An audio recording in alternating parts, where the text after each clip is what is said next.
नमस्कार शेतकरी मित्रांनो, शेतकऱ्यांसाठी आजच्या दिवसभराच्या महत्त्वाच्या ठळक बातम्या आपण या व्हिडिओमध्ये जाणून घेणार आहोत। पीक विमा तसेच कर्जमाफी आणि नमो शेतकरी आणि पीएम किसान योजनेच्या हप्त्याबद्दलची संपूर्ण माहिती आपण या व्हिडिओमध्ये जाणून घेणार आहोत। तर हा व्हिडिओ कुठेही स्किप न करता शेवटपर्यंत नक्की पहा। शेतकरी कर्जमाफीसाठी 6,000 कोटी रुपयाची मागणी। छत्रपती शिवाजी महाराज शेतकरी सन्मान निधी योजनेसाठी सन 2026 आणि 27 या आर्थिक वर्षात 5,975 कोटी रुपयाची मागणी या ठिकाणी सहकार मंत्री बाळासाहेब पाटील यांनी या ठिकाणी केलेली आहे।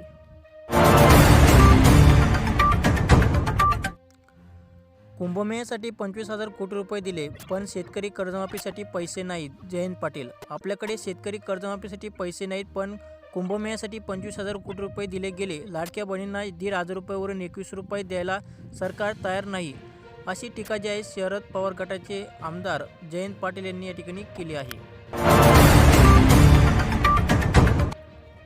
त्या लाडक्या बहिणींना लाभ मिळणे बंद। केवायसी न केल्यामुळे राहुरीत नाराजीचा सूर। तर केवायसी न केल्यामुळे राज्यामध्ये बरेचसे लाभार्थी या ठिकाणी महिला लाभार्थी या ठिकाणी अपात्र करण्यात आलेले आहेत। तर ज्यांनी केवायसीच केली नाही त्यांचे या ठिकाणी हप्ते आता बंद करण्यात आलेले आहे।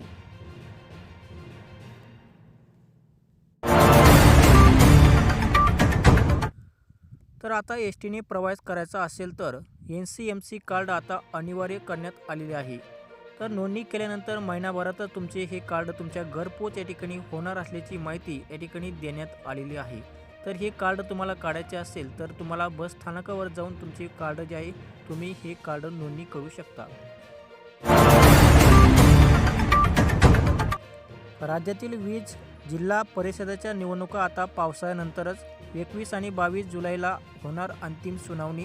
तर आता ज्या जिल्हा परिषदेच्या निवडणुका राहिल्या आहेत त्यांच्या निवडणुका आता पावसाळ्यानंतरच या ठिकाणी होणार असल्याची माहिती या ठिकाणी देण्यात आलेली आहे। 4 एकरात घेतले टरबूजाचे 15 लाखाचे उत्पन्न। 12वी पर्यंत शिकलेल्या तरुणाचे यश।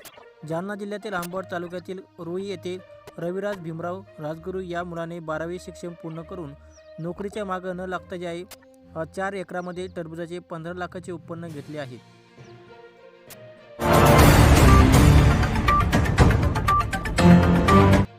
अवकाळी पावसाने शेतकऱ्यांचे खूप ठिकाणी मोठे नुकसान झालेले आहे।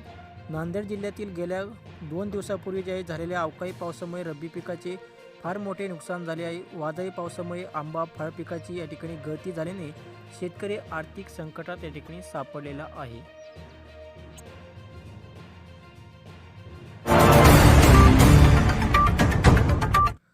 अवकाळी पावसाने नुकसान झालेल्या शेतकऱ्यांचे तातडीने पंचनामे करण्याचे निर्देश महसूल मंत्र्यांनी या ठिकाणी दिले आहेत। आज परभणी जिल्ह्यातील गंगाखेड तालुक्यामधील शेतकऱ्यांचे जे आहे अवकाळी पावसामुळे गारपिटीने प्रचंड नुकसान झाले आहे। तर याचे नुकसानीची पंचनामे तात्काळ करण्याची मागणी या ठिकाणी महसूल मंत्र्यांनी या ठिकाणी दिलेली आहे।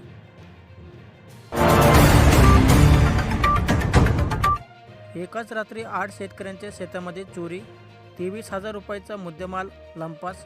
रब्बी हंगामात पिकांना पाणी देण्यासाठी शेतकरी धावपळ करत असताना मुरमा जे आहे तालुका पैठण शिवारात एका रात्री तब्बल 8 शेतकऱ्यांच्या सौर ऊर्जाच्या पंपाचा व सर्व्हिसिंग वायरची चोरी झाल्याची घटना या ठिकाणी घडली आहे।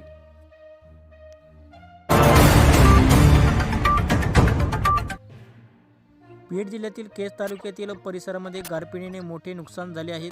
गेल्या 2 दिवसांमध्ये झालेल्या अवकाळी पावसाने आणि गारपिटीने जे आहे शेतकऱ्यांचे नुकसान झाले असल्याने नुकसान भरपाईची मागणी या ठिकाणी करण्यात आलेली आहे। नुकसान भरपाई देण्याची मागणी शेतकऱ्यांकडून या ठिकाणी होत आहे।